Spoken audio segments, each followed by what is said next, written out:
What's up, Claudia? How are we doing today? Hey, good. What's Good. up? Just to start us off, tell us a little bit about how you got into music.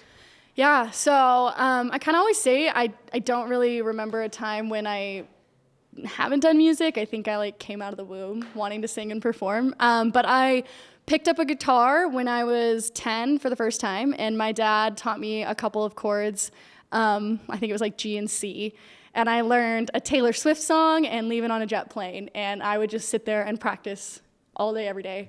And then I wrote my first song when I think I was 11 or 12, and my grandma had passed away, and I just kind of sat down at the piano, and it just kind of came. And then since then, I've just been writing and performing, and I love to play with play with a band. I love to just jam with people, and I try to kind of perform as much as I can. But yeah, I don't know. Before that, I would dress up as Sandy from Grease and make everyone watch me do the ending number from that movie. So it's kind of been in the blood for a while, yeah. That's awesome. But who are some musical influences that you feel like inspire your writing process? I would definitely say a big one is Brandi Carlile. I'm a huge fan. I just love her sound. I think it's taken me kind of a while to figure out what my sound is and exactly what direction I wanted to go. But when I boil it down at my core, I feel like folk music and that true singer-songwriter really inspires me. Brandi Carlile, I love Grace Potter, a little bit of rock influence in there. I love, I grew up listening to Tim McGraw and Faith Hill and all the classic country artists, so that definitely kind of plays in there too. Some of my stuff is more country, some of it's a little bit more folk singer-songwritery, but yeah, it's hard to pick. I have so many off the top of my head, but definitely those are kind of the top for me. Yeah. So I noticed a lot of the songs that you're playing today had a very story feel to them. They were very about specific events. Yeah. And one in particular I wanted to ask about was Baptized. Is that the name of it? Yeah. Yeah.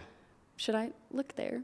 Look at me. Okay. Yeah. Okay. I wasn't sure. Yeah. So Baptized is a really special song to me. I came out, I think it was my senior year of college. So right, the year right before the pandemic hit. And after, I dated in college a little bit, but this song came about when I was living in Chicago, and I was kind of dating seriously this girl who also grew up kind of religious, and I wanted to kind of write again. I think I was super inspired by Brandi Carlile and Grace Potter. I wanted something that kind of made a statement but wasn't super obvious what it was about, but also kind of paid homage to, I grew up LDS, she had grown up Catholic, and I wanted to write a love song that wasn't cheesy, which is hard for me to do. Yeah. Love songs are hard. Breakup songs are way easier.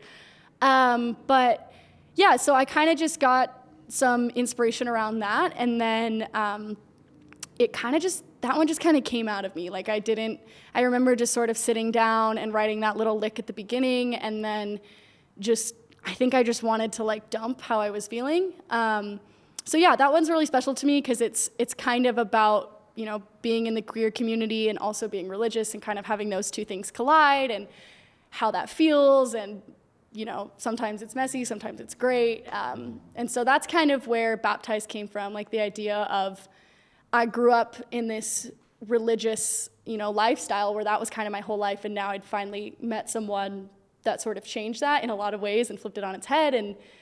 And that person had kind of become my whole life at that time. So, yeah, in a very long-winded way, that's where Baptized came from. And there's two versions of that song. So if I ever release it, I'm trying to make myself. But that version that I played today is the original version. That's how I wrote it.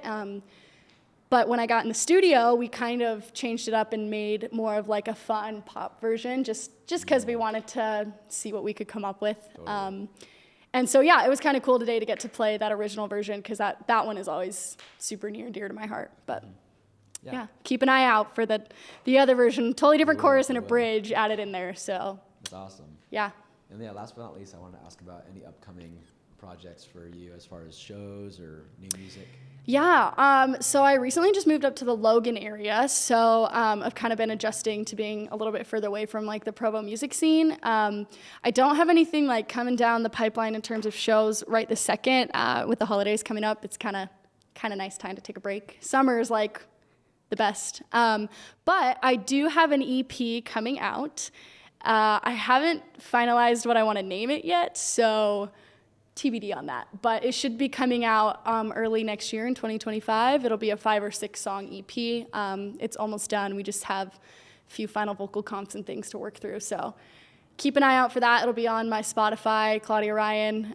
I'm super stoked. Like a lot of these songs that are on this EP, I wrote over probably the last 5-6 years of my life, and I've been holding on to them for a while. So I'm really excited to get that out there and have those songs in the world and let you guys have them. So yeah, keep an eye out for that. Thank you so much. It was a great session. Yeah, thanks for having me. It was awesome.